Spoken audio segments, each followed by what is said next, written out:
Anytime a Democrat offers a universal background check amendment just because they want to take away people's guns. This is actually language written by a Republican from Pennsylvania. But even if it weren't written by a Republican, what about the rights of a middle school kid or an elementary school kid to go to school and not be gunned down with an assault weapon? What about their rights? What about the rights of worshipers in their place of faith not to be gunned down because someone could evade a background check by buying it at a gun show or buying it off the back of someone's truck? What about their right to life, to liberty, to the pursuit of happiness? Does that get no weight at all? And all we are asking is that people go through a background check before they acquire a record. Is that too much to ask for that child's life in grade school?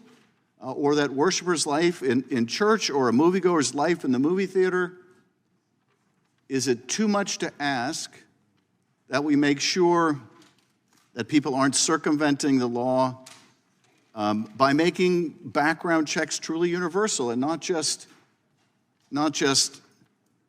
a fractured system in which there are an infinite ways to avoid any kind of scrutiny? I don't think it's too much to ask, and I think we need to consider the rights of every American, including gun-owning Americans, not to be gunned down in their everyday lives because someone evaded a background check by buying the gun at a gun show or buying it online. It doesn't seem too much to ask to take this simple step if it's going to save so many American lives. I yield back. And I yield back. Gentleman yields back. Who else seeks recognition? Gentleman from Georgia, Mr. Johnson. Thank you. I rise in full support of this very common sense amendment. I'll note, being from Georgia, that when I go home from the airport, I'll take the highway on home, and along the highway, the interstate, there will be billboards advertising for the next gun show coming to Georgia, coming to the metropolitan Atlanta area. And so I've had the opportunity to actually go to the gun shows, and I've been to the gun shows on the north side of town. I've been to the gun shows on the south side of town.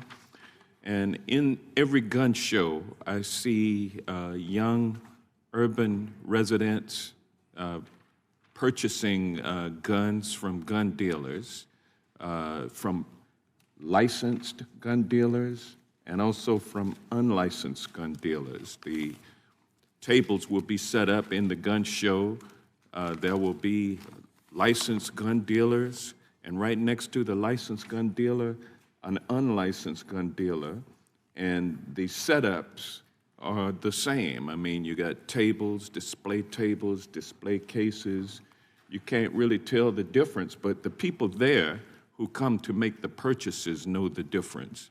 And they will go to either a licensed gun dealer if they're legit, if they themselves are legitimate, and if they're not, then they make their way to the unlicensed gun dealer who's carrying the same wares as the licensed dealer, and they make their purchase from the unlicensed gun dealer. And then they walk out, and then they commit, those guns are used to commit crimes in urban and suburban areas that I represent. And those guns also make their way up here to Washington, D.C., and to other places with tighter restrictions on guns. And I don't know why we have a system of licensed gun dealers. I mean, there had to have been a reason why we originally licensed or we originally set up a regime whereby gun sellers had to be licensed. There was some usefulness in that setup, but the NRA came along and voila, a loophole inserted to allow unlicensed gun dealers. That undercuts the reason why you would have licensed gun dealers. the reason or the rationale for licensed gun dealers still exists today. And we need to go back to that system. We need to close this gun show loophole that allows for gun sellers to sell guns to anybody without a background check. It just simply leads to where we are today, which is too many firearms in the hands of too many people who should not have them. And with that, I will yield back. Gentleman yields back. Who seeks recognition? The gentleman from New Jersey, Mr. Van Drew. Just quickly on guns, you know, it's interesting to me that the areas where we have the most problems tend to be some of the areas that have the most strict and prohibitive legislation, laws, and rules dealing with them. I mean, I don't know what we don't understand, but we keep creating more laws, more rules, more regulations for those that are legal owners. Now, here's the deal.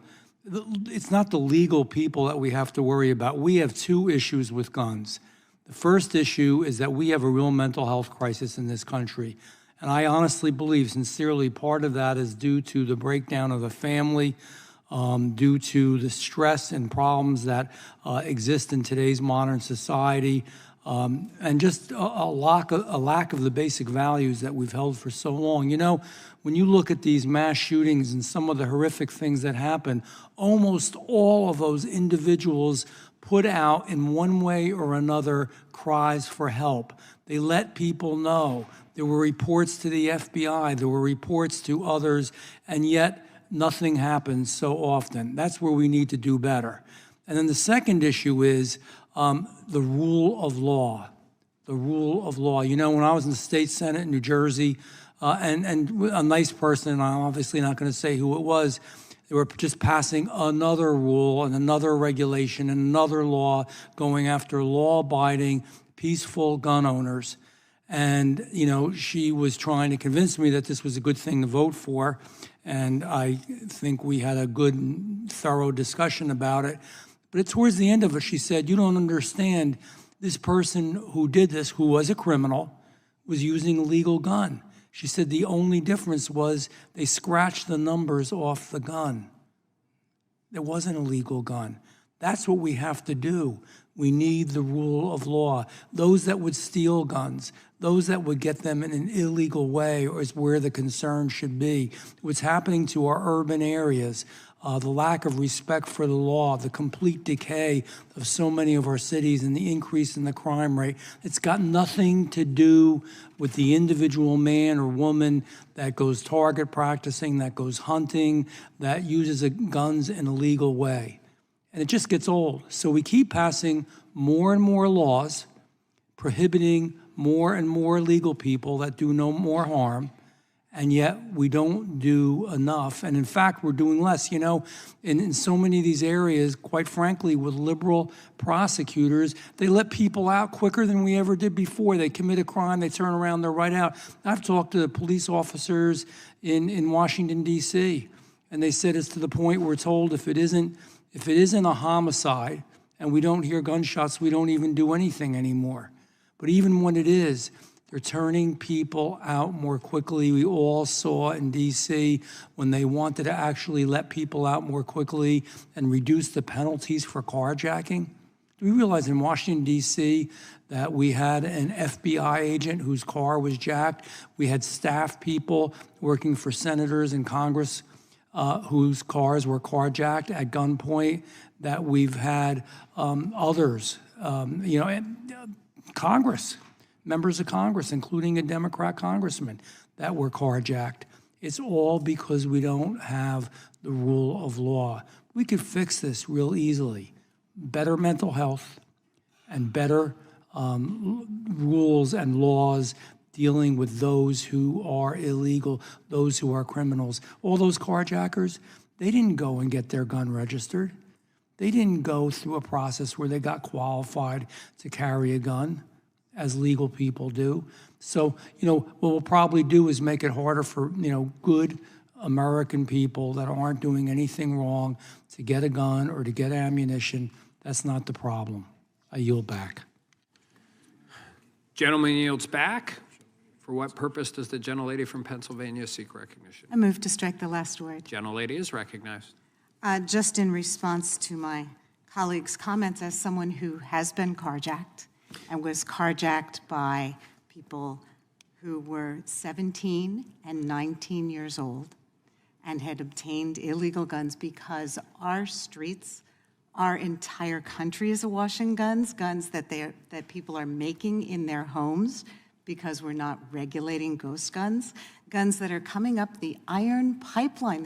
There's a term for it that our law enforcement talks to us about. The iron pipeline from the southern states up the I-95 corridor and even smuggled on Amtrak to come up to cities like Philadelphia, to be trafficked to children who then use them in carjacking. So I do think we need to pass some laws. You say we've passed a lot of laws. In fact, they haven't become laws. We need more legislation that can be enforced to make sure that when people exercise Second Amendment freedoms, which I don't think anyone on this side is saying we got to take everyone's guns away, but we are saying that if you're going to own a gun, you need to do so responsibly. That's what my family grew up with in a rural area. I assume that Ms. Hageman's family had responsible gun ownership. They weren't just throwing them out on the street or selling them for a couple $100 to whoever happened by. I think we need to make some distinctions here. It is not a black or white issue. Will the gentlelady Like yield every for a other- moment? No, I'll yield back to the chair.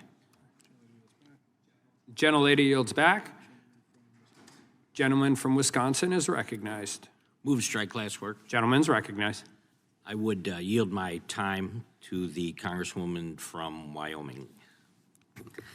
Thank you. Move to strike the last word. Gentlelady is recognized. All right, let's go back to what the purpose of this bill is, because we've moved way far astray. I'm going to say this again. H.R. 1508, the Travelers Gun Rights Act of 2024, is a simple and straightforward bill that allows active duty service members, their spouses, full-time RV travelers, and those without a permanent resident or address, such as what we've described in rural America, to legally purchase firearms with either a private mailbox or a post office box number. We are now addressing an entirely different set of legal and criminal issues that has nothing to do with the question of whether that subset of people should be able to use a private mailbox or a post office box number for their address to purchase a gun. And unless you can point to this particular subset of people being the perpetrators of the crimes that you have described, which I'm sure that the 17-year-old and 19-year-old involved in that crime that you have described were not living in RVs, were not the spouses of active duty service members, and were not themselves active duty service members, the same can be said for the people involved in the other types of criminal acts that you have described.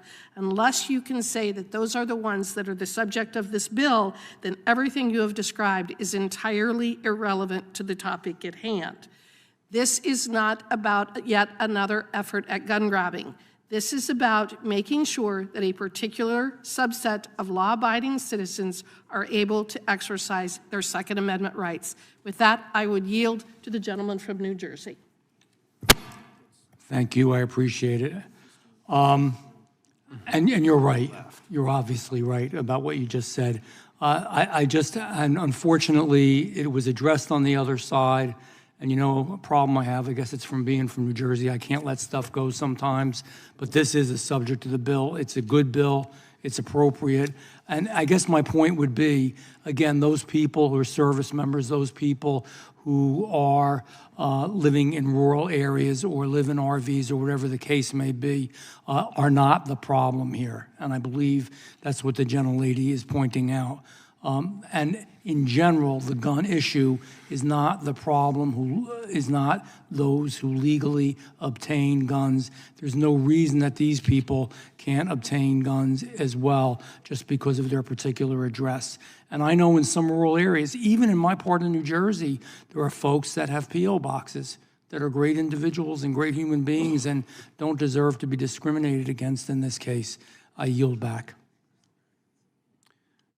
Gentlelady yields back, and the gentleman from Wisconsin yields back. Who seeks recognition?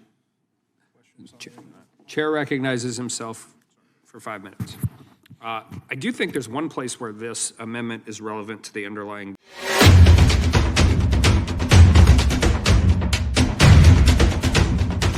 Illegal aliens into the interior of the country. At least one of the smugglers was himself a foreign national from Nicaragua. Amazingly, this criminal alien had been granted work authorization by the Biden administration in October. Last February, Cochise County, Arizona Sheriff Mark Daniels, a 38-year veteran of law enforcement, testified before this committee at our first hearing on the Biden border crisis. Sheriff Daniels told us about a woman who is from his county named Wanda, who was killed on the way to her 65th birthday party. She had hoped to enjoy some time with her son, who was receiving treatment for stage 4 cancer. According to the sheriff, the criminal who caused the crash was smuggling illegal aliens when he fled from law enforcement officers, blew through a red light, and crashed into Wanda's car, cutting it in half and instantly killing her. These dangerous car crashes don't kill just everyday Americans, they kill our law enforcement heroes too. While on duty in the Rio Grande Valley sector in South Texas last December, Border Patrol agent Raul Humberto Gonzalez Jr. was killed while pursuing a group of illegal aliens who were evading Border Patrol. During the pursuit, Agent Gonzalez crashed his ATV into a gate. He succumbed to his injuries just hours later. Authorities do not have the tools to fully prosecute and punish these criminals. Currently, the failure to yield to a Border Patrol agent or other law enforcement officer assisting Border Patrol is not explicitly criminalized under federal law, nor does it carry specific immigration consequences. In other words, criminals and foreign nationals have little incentive not to evade Border Patrol agents. Let us be clear, these bad actors must be held accountable. H.R. 5585 does just that. The Agent Raul Gonzalez Officer Safety Act ensures that those who endanger border communities by failing to yield to Border Patrol agents will face meaningful consequences, ensuring aliens who endanger American communities can be prosecuted and ineligible for certain immigration benefits under our laws. I want to thank Arizona Representative Juan Ciscomani for his leadership on this bill. It's time we stood strong against the criminals who cause fear, devastation, and harm to our law enforcement officials and to people in our border communities. With that, I would yield back and now recognize the ranking member for an opening statement. Thank you, Mr. Chairman. Mr. Chairman, H.R. 5585, the Agent Raul Gonzalez Officer Safety Act, would establish harsh criminal and immigration penalties for flight while operating a motor vehicle from a pursuing U.S. Border Patrol agent or other law enforcement officer assisting in that pursuit. To begin with, let me be clear that the death of Agent Gonzalez in the performance of his duties is a tragedy, and our hearts go out to his family and friends. I appreciate the sentiment behind honoring him through legislation.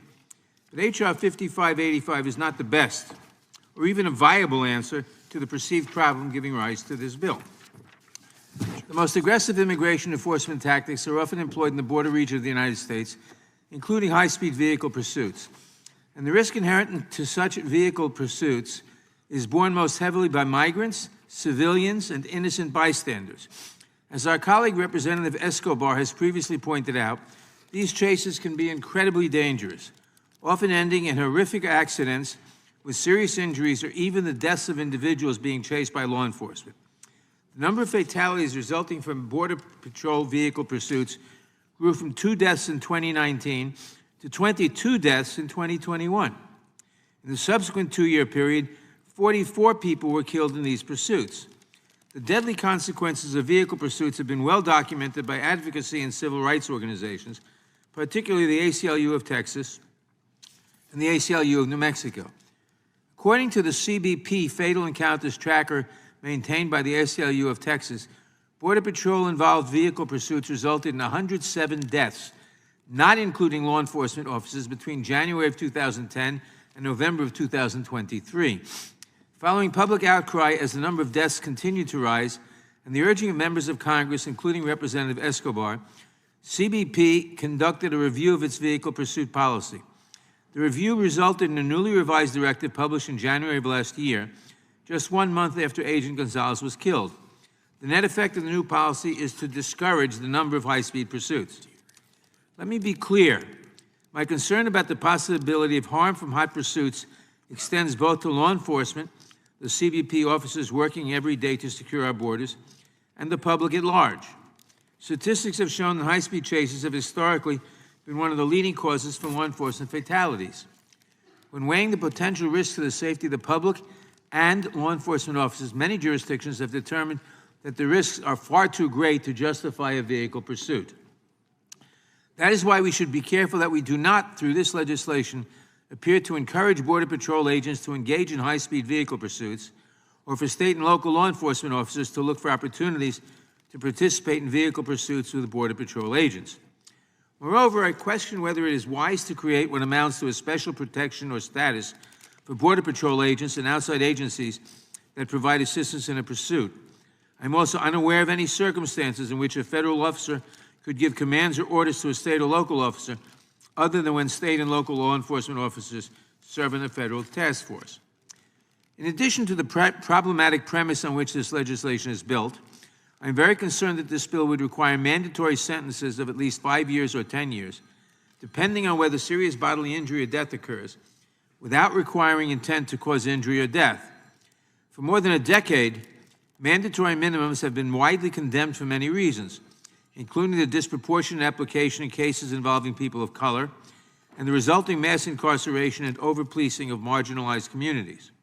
We must continue to resist every urge to add to the list of federal criminal offenses subject to mandatory minimum penalties because they have served to perpetuate injustice and inequity within our criminal justice system.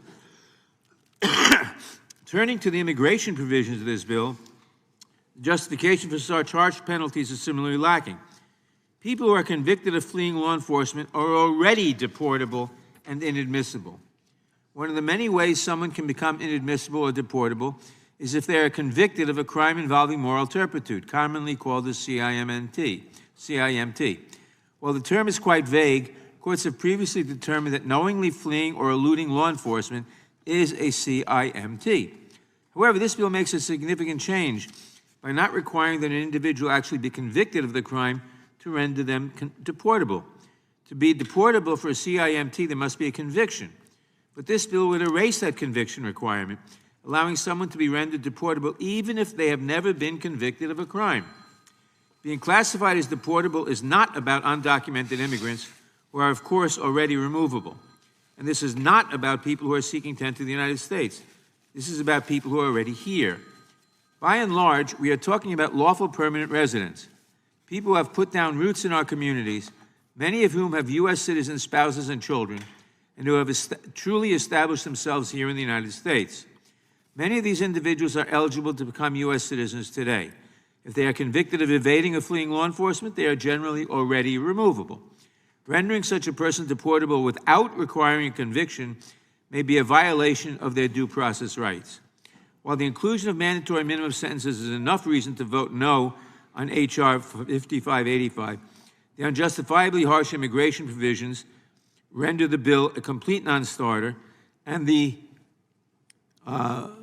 provision to penalize someone who is not convicted of a crime should be a non-starter.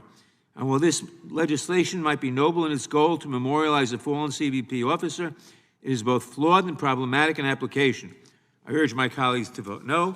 Thank you, and I yield back. The gentleman yields back. Without objection, all of their opening statements will be included in the record. The chair now recognizes himself for the purpose of offering an amendment in the nature of a substitute.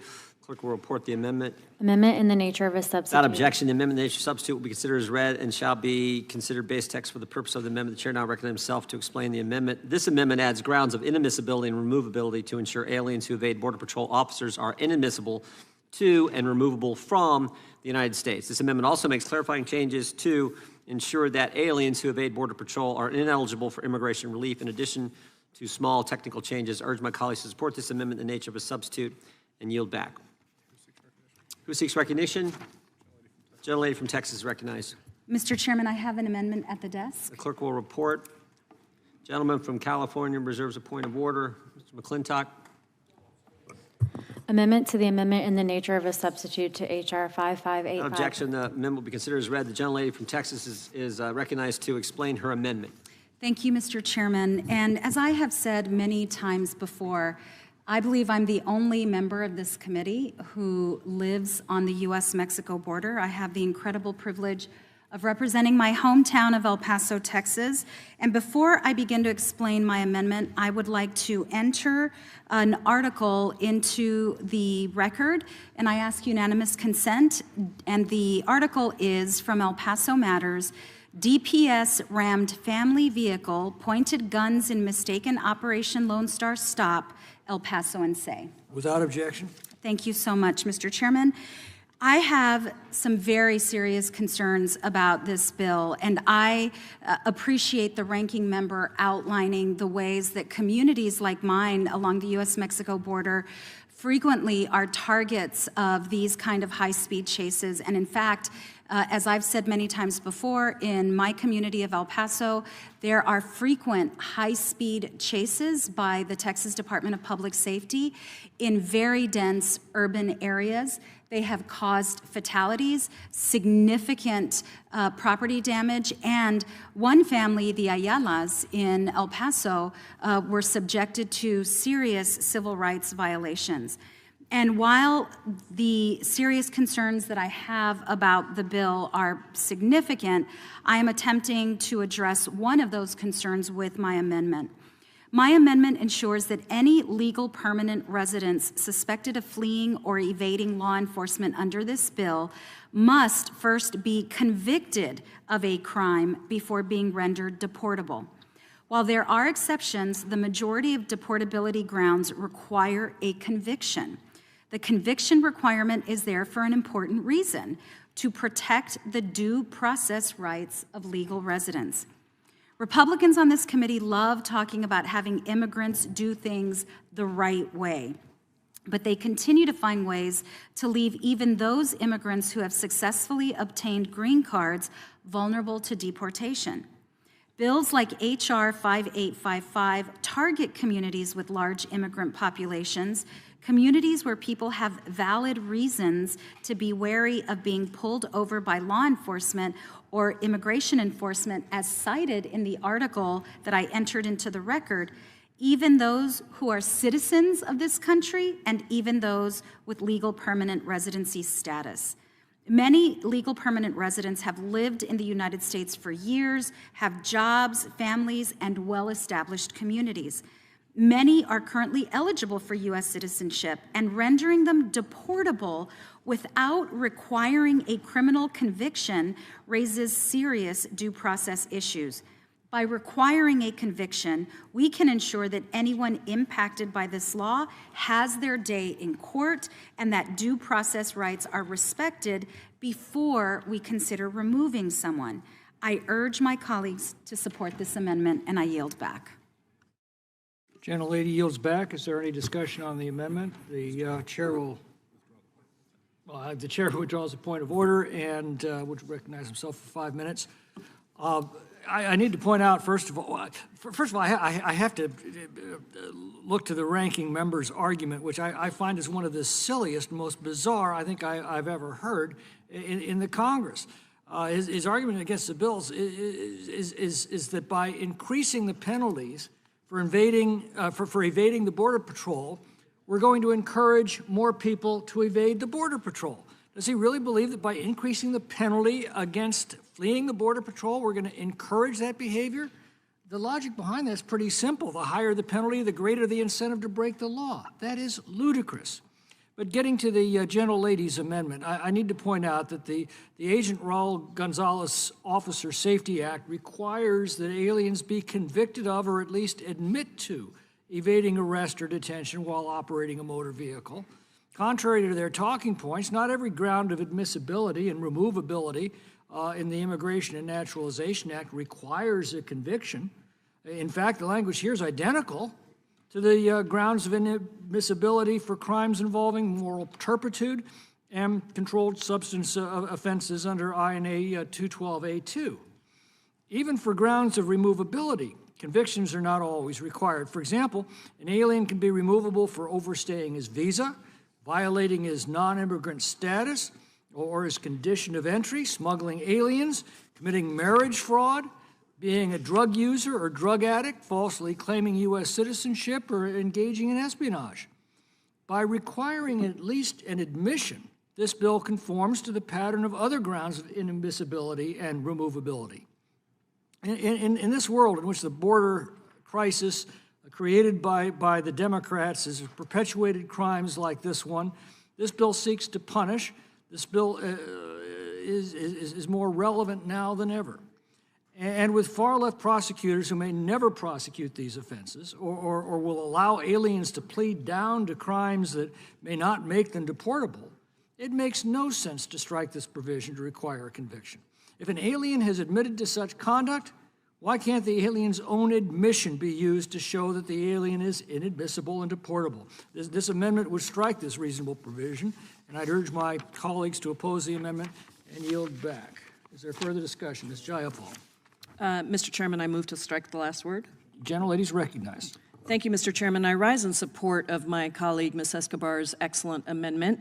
I think that the chairman's comments just now are conflating inadmissibility and deportability, because right now, crimes of moral turpitude do require conviction for deportability. And that is exactly what Ms. Escobar's amendment is seeking to do, is make sure that we actually have the due process that immigrants should be allowed to have. And I'll just say I have a number of concerns with this bill, because once again, I think the majority is introducing a bill that is a solution in search of a problem. The legislation is not needed. It's overly punitive. It burdens border communities, as you just heard from my colleague, that are already fearful of Border Patrol and the impact that they have on their daily lives. The new criminal penalties in this law are largely already covered in another statute, which makes it a crime for individuals to flee or evade a Border Patrol checkpoint. According to the Government Accountability Office, there are already over 110 of these Border Patrol checkpoints, anywhere from 25 to 100 miles from the border. Evasion of these checkpoints has in the past led to dangerous high-speed pursuits. We do not need another criminal statute with another mandatory minimum sentence on top of current law. Instead, what has long been needed is policy reforms that my colleagues on the other side simply refuse to agree to. After an increase in fatalities of those being pursued during high-speed chases in 2021, CBP undertook a review of its vehicle pursuit policy.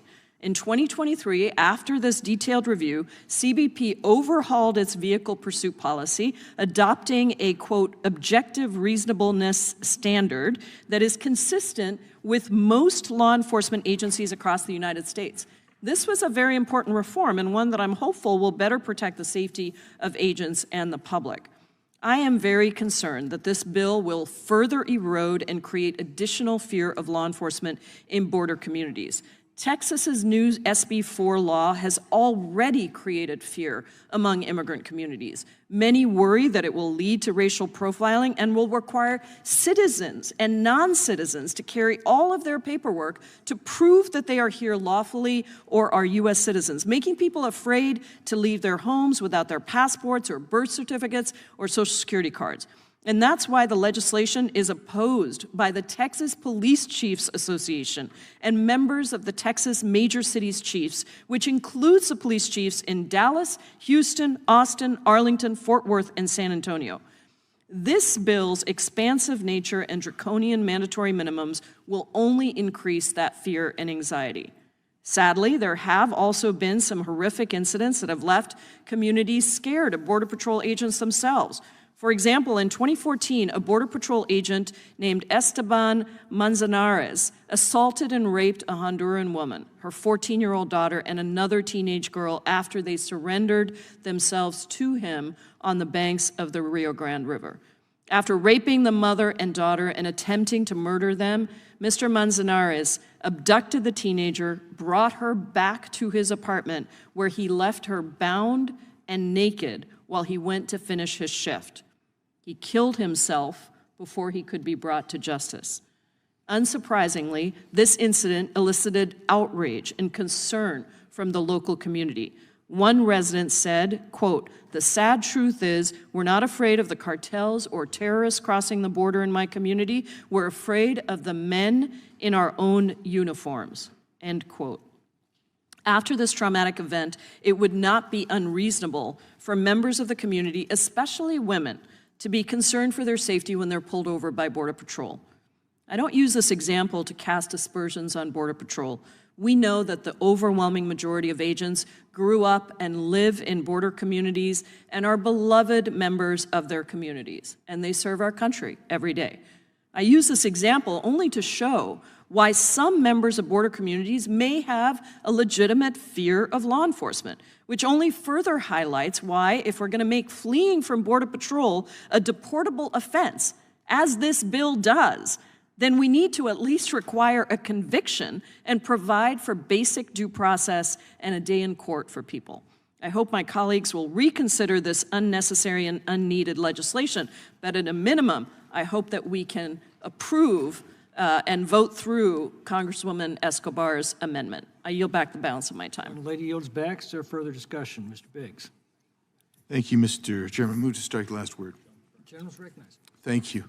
I rise in opposition to this amendment, and I do take some umbrage with taking a particularly egregious bad actor, and no matter how innocent you claim it is with regard to all the rest of the CBP agents, basically inflicting that person's horrific misconduct and criminal conduct and dangerous conduct as representing the CBP, and that's why people are afraid. But let me tell you who else is afraid. I want to tell you who's afraid.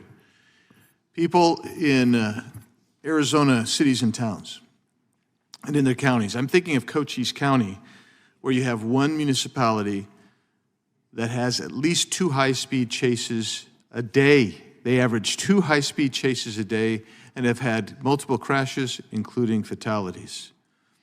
And what is happening is this recruitment of these drivers that the cartel engages in. They're using social media to recruit youthful drivers out of Phoenix area and Tucson area high schools to come to the border or come to a certain location within the state of Arizona, go to a mile marker on I-8 or I-19, and then you will meet somebody and you'll get paid anywhere from $500 to $2,000 per passenger, per load, and then deposit them at some other place, notably usually close to a stash house in Phoenix. What this bill seeks to do is to provide a reasonable deterrent to those who would engage in chases to avoid detection. We have seen people from all over the country come in, and also people from across the border come in and drive these vehicles. The dangers in these communities, whether it's Sierra Vista, Naco, Douglas, Yuma, Nogales, all of which sit right on the border, from the chases that take place as people run, has got to end. And this notion that if you have an increased penalty or an enhancement to a penalty, you're not going to see deterrence doesn't seem to actually logically make sense. Everywhere that you actually enforce the law and you actually impose punishment, then you actually have general and specific deterrence. And even if you don't get general deterrence with this bill, I would suggest to you, you will get specific deterrence, and that will make these communities along the border safer. With that, Mr. Chairman, I will yield to the gentleman from California. I just wanted to point out that the gentlelady seems to be surprised that people who break the law are fearful of law enforcement. Well, of course they are. They're supposed to be. They're breaking the law. They're being called to account for it. Lawbreakers should fear the law. But the point that this is not welcomed by law enforcement, I simply remind her that Chief Rodney Scott, the former chief of the Border Patrol, has been asking for this provision for years on behalf of his officers. So it's very much welcomed by the line officers whose lives are daily placed in jeopardy by these lawbreakers. I yield back to the gentleman. Thank you. I'll yield back. Thank you, Mr. Chairman. Chair recognizes Ms. Scanlon. Thank you. I move to strike the last word. The lady is recognized. And I would yield to Ms. Escobar. Thank you so much, Ms. Scanlon. One of our colleagues just mentioned that someone on this side of the aisle used one egregious example to inflict it across an entire group of people. That was what one of our Republican colleagues just said. I would say that is exactly what my Republican colleagues do over and over and over again when it comes to immigrants and migrants.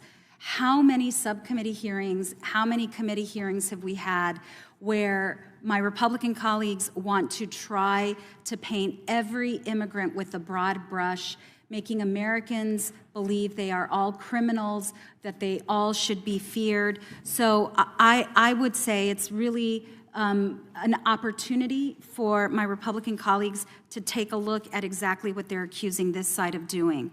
Also, I think it is really important to state, I would like to see an end to human trafficking. I would like to see an end to the inhumanity that's happening at our nation's front door. I witness it every time I'm home. I have lived it as a border resident. But the best way to do that is to open up legal pathways, because what incentivizes illegal human trafficking is the closing off of legal pathways, which is exactly what's been happening for decades by the federal government.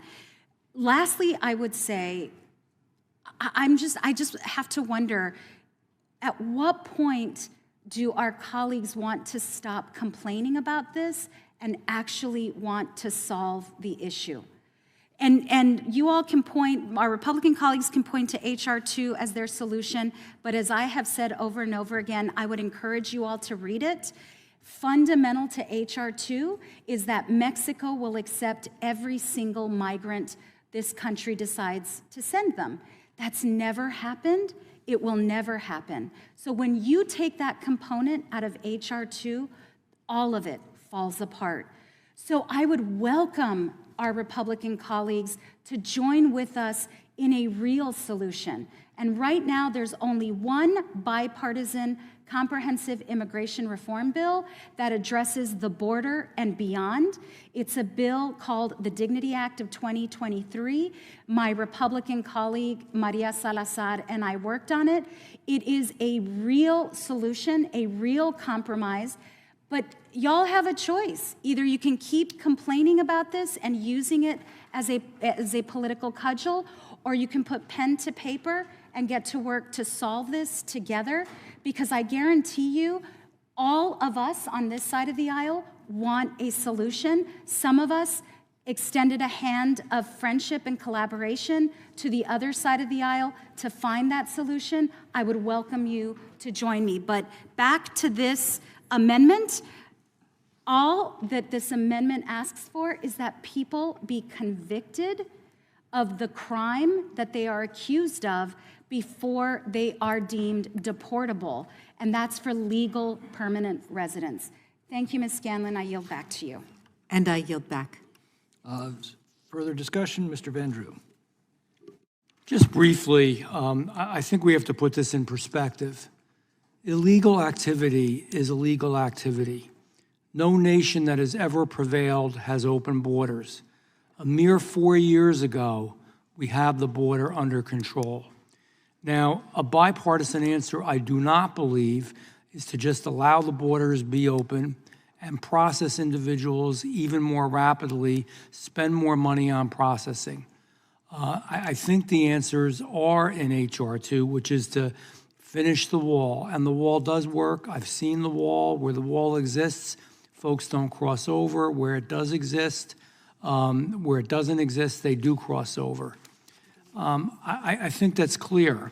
And the return to Mexico policy did work, as the policies that we had 4 years ago, and immediately expediting back to the country of origin did work. And all the other policies they had. We need more border patrol. We need to button up the borders. We need to make sure that, the word isn't out that the borders are open. I mean, it was so telling, and I know I'm reviewing what now is almost ancient history, but quite frankly, when President Biden won, illegal immigrants that were ready to cross the border were wearing Joe Biden T-shirts. That's for a reason. He knew he wasn't going to enforce the law. This is elemental. It's not that complicated. There is a law that you can't cross into the United States of America, which most countries have similar laws, illegally. And so in the process of committing an illegal act, not only did you do that, but then when somebody is trying to apprehend you, you engage in a high-speed chase, which endangers the law enforcement individual. It's wrong. And they're even responsible for another crime at that point. You know what? And to the point that they fear Border Patrol, I'm telling you, there's a lot of people, millions upon millions of people in the United States of America who fear what's happening on our border, fear the fact that we know that people on the terror watch list are slipping in, fear the fact that the drug cartels control our borders, not the United States, not Mexico, but the drug cartels. Fear the drug cartels, fear the fentanyl, fear the illegal activity. It's illegal. It's not complicated. It's wrong. So I would say if we want to have a real answer, button up the borders, stop the illegal activity, and then you can discuss revising immigration law. But until that time, it's a moot point. We need to have the law obeyed. And when somebody goes out of their way by trying to escape, they commit a further infraction, and that adds to it, and it is wrong. It endangers the good men and women who work in the Border Patrol.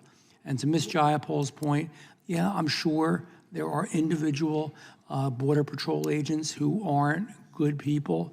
There are individual members of Congress who aren't good people. There are individual doctors and dentists who aren't good people. My point is, in every profession there are. That doesn't mean that the majority of Americans who are law-abiding fear law enforcement. They don't. There's some bad eggs, but they don't. And this is the point. So let's do the right thing. I support this legislation, and I applaud the author of the legislation. Would the gentleman yield? I will yield. To me, please. Yes. Chairman, I will yield to you. Thank you. The gentlelady from Texas accuses Republicans of painting with a broad brush, and then once again does what the Democrats always do. They paint legal immigrants who obey all of our laws, who do everything our country asks of them, who wait patiently in line, who come here to become Americans and raise their children as Americans because they love this country, and paints them with the same brush as illegal immigrants whose very first act on American soil is to break our laws, thumb their noses at our nation's sovereignty, and then demand services from American taxpayers. That is painting with a broad brush. It is insulting to the legal immigrants of our country who for 2.5 centuries have been the law-abiding, productive part of our society. Would the gentleman yield? Yield back to the gentleman from New Jersey. Would the gentleman yield? I will yield. Thank you, Mr. Van Drew. I think I heard you say that you thought that we shouldn't reform our immigration laws until we secure the border. Is that accurate? It's your time. Yes, I'll yield back to myself. Absolutely. Well, the situation is totally out of control. Yeah, and this bill actually does reform. This bill actually does reform our immigration laws. Jayapal, the gentleman is out of time, but one of your members can yield you more time if you wish. Is there any further discussion? Did you want to speak?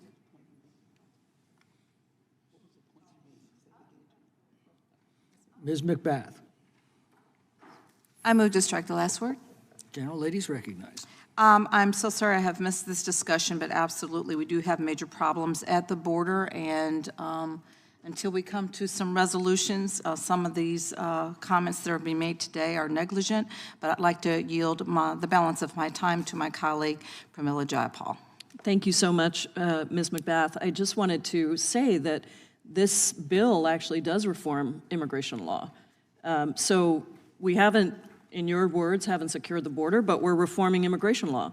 I also want to say that it sounded like my colleague was saying that somebody was guilty the minute they're accused of being guilty, but not convicted. And there are many people, I think, that would disagree with that on both sides of the aisle, that there is due process. All this amendment does, Ms. Escobar's amendment does, is say you need a conviction for deportability. That is important. That is a big change that the other side is making to say, if somebody is just accused of something, that immediately makes them deportable. All we're saying is there are many problems with this bill, but at a minimum, let's stick to due process. Let's make sure that we require a conviction for deportability. The chairman conflated admissibility and deportability. For deportability, it is required for crimes of moral turpitude that you have a conviction. And that is what the majority is trying to change in this bill. I think it's unacceptable that we would somehow say due process doesn't apply anymore the minute somebody is accused of a crime, that would immediately lead to being deportable. That's just not acceptable. So that's the amendment. And I think we should be clear that it's a minimum requirement of due process to at least be convicted. And I hope that the majority would agree and vote for this amendment. I yield back to Ms. McBath. I yield back the balance of my time.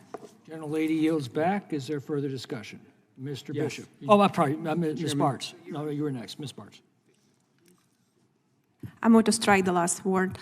I'll just be brief. But it's kind of interesting to me that we're debating here about, what due process needs to be for people who actually come into country illegally. So I have little reservations with all of the due processes entitled already people that who break the law, willingly breaking the law and coming through the border illegally, not going through the process of legal immigration. And I agree, that unfortunately, legal immigration has serious problems, but this large-scale illegal immigration cause now even more problems to come here legally into this country. And I think we do need to, protect our border, and we cannot deal with legal immigration, improving it until we actually do secure our border. But people actually, it's interesting enough, people actually now who come here with no bad records and bad intent, they try to be caught by Border Patrol because you get a lot of free benefits. We now have immigration to welfare. You actually get more benefits if you're here illegally than if you're here legally, and less responsibility to your judgment proof. So they actually try to be caught by Border Patrol because that's how they get the NTAs and everything else. So people, when they try to escape that, generally would be more likely to have some ill intent and some problem with them, because as I've seen that, unfortunately, now the Border Patrol and everyone else and the orders of this administration let everyone in, even people that don't claim asylum, because they come in large quantities and cartels are using these people as pawns for a lot of illegal activity, including distracting our Border Patrol from doing their duties. So it's a very serious situation, but I don't think we can even have a conversation what to do with legal immigration, which needs to be significantly improved, and discuss how we can better benefit our country and how we can bring the best and brightest people who want to really live by our laws and contribute to America. But we cannot do that conversation until we secure our country. And I think there are some policies in HR 2 that are very significant, that we have to deal with them, and we have to deal with Mexico and really with cartels to put pressure on them, but also Mexican government to collaborate on this issue with us. It's a very serious issue, and unfortunately we've been playing politics with people's lives, and we have to do something about it, and this is an issue. I hope that border security will also become an agenda, my Democrat colleagues, because it's a very serious situation, and I think it shouldn't be a partisan issue, and we have to resolve it because we have to save our republic and be strong. We have a lot of adversaries and bad people around the world that can take advantage of weaknesses of our border security, and we cannot neglect it. And I hope that we'll find some common sense and put pressure on this administration and my Democrat colleagues. I hope they will be willing, to be open-minded and not to be afraid to challenge their own party. We have much more independence on our side to challenge our own party when we disagree and when it's important for the American people. And I'd be happy to yield some time to my colleague from New Jersey. I thank the gentlelady. Let's be clear. These are people who have already committed an illegal act. They are illegal. They should be deported regardless of whether they were in a high-speed chase or not. So we have to, again, button up our borders, stop this flow, and then figure out in an intelligent way what we want to do as far as immigration. But whether a high-speed chase or not, I don't understand what folks don't understand about this. They are committing an illegal activity. They are breaking United States law. I yield back to the chairman. And will the gentlelady yield? I yield to the chairman. Just to allay the concerns of the gentlelady from Washington, I point out the provisions of this bill require an admission before the individual can be deported. I yield back to Ms. Bars. Back. Gentlelady yields back. Is there further discussion? Ms. Jackson-Lee. From the very beginning, I hope to express all of our deep sympathy to the family of Agent Raul Gonzalez and acknowledge the Raul Gonzalez Officer Safety Act for the elements that are extremely important to all of us. As it is, it would establish criminal and immigration penalties for flight in a motor vehicle from a pursuing U.S. Border Patrol agent or any federal, state, or local law enforcement assisting in such pursuit. On its face, those are important issues that we should be concerned about.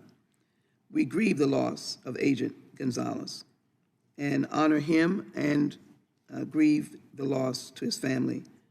We honor him again and honor his service and dedication to the safety and security of our country. As individuals who are to affirm the adequacy of our law enforcement, we also need to ensure its fairness and adherence to the law. It goes without saying that I cannot support this bill if the mandatory minimum penalties remain, especially since they would be triggered without a finding of intent to inflict serious bodily injury or kill. And still, there are larger issues lurking in the definition of the offense, namely the elements that must be proven to establish a violation. Many people are concerned that in our effort to strike fairness and honor our law enforcement, they too believe in fairness. As the bill is currently written, it seems to omit a nexus between the flight and the pursuit, such as an attempt by law enforcement to stop the vehicle. Even if they somehow make it past the vague definition of the offense, prosecutors will be required to prove not that the Border Patrol agent was acting within their duties as an employee, but that the agent had the legal authority to engage in a pursuit, which is a considerably more involved question. I want to believe H.R. 5585 is a legitimate effort by my colleagues to protect not only our very valuable law enforcement officers at the border, but the safety of other human beings, migrant citizens. But the true nature of this bill is revealed in the immigration provisions that will levy consequences as severe as inadmissibility and deportability without requiring a conviction. One thing we know in this country, that we believe in the fairness of the law. We believe in the honesty of the law. We believe in tribute to our law enforcement officers that they will want to have an honest system of law that responds to the loss that we've suffered when we lose a valiant officer like Agent Raul Gonzalez. With that in mind, let us work together to shore up the many faults apparent in this patchwork of ideas. And with that, I yield back. Gentlelady yields back. Is there further discussion on the amendment? Seeing